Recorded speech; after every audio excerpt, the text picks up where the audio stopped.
আজকে আমাদের বিজয় হয়েছে। একটি মনে করবেন যে একটি তাওয়াকে আগে গরম করতে হয়, গরম না করলে রুটিটা ভাজা হয় না।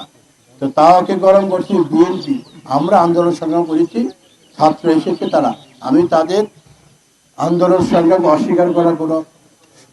অস্বীকার করছি না, তারাও ছিল। কিন্তু আমরা চাই এই দেশে একটি সুন্দর নির্বাচন হোক।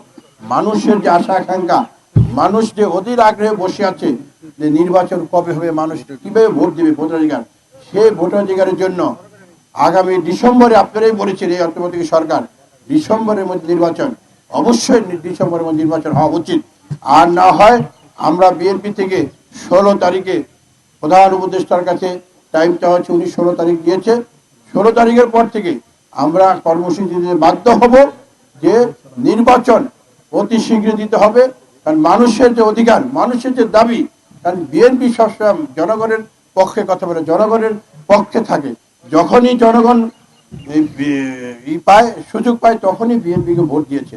আপনি 91 সালে বলেন, 2001 সালে বলেন, সর্বং 2006-07 সালে যে নির্বাচনী কূপ হয়েছিল সেটা আপনারা জানেন। 96 সালে কূপ হয়েছিল, যে মানে কি বলে রাজনীতি কূপ, সেটা কিভাবে হয়েছিল সবই জানেন আপনারা। কিন্তু আজকে আমি বলতে চাই, বিএনপি হলো মানুষের দল, শহীদ রাষ্ট্রপতি জিয়া রহমানের দল। এই দল ওপেন, সবাই আসবে, কথা বলবে, স্বাধীনতা কথা বলবে। এই দলে কোনো ভেদাভেদ নেই, হিন্দু মুসলমান বৌদ্ধ সবাই থাকবে, সবাই এই দলে কথা বলে। এটা হলো শহীদ রাষ্ট্রপতি জিয়া রহমানের এই আদর্শ ছিল, এটাই ছিল শহীদ রাষ্ট্রপতি রাজনীতি।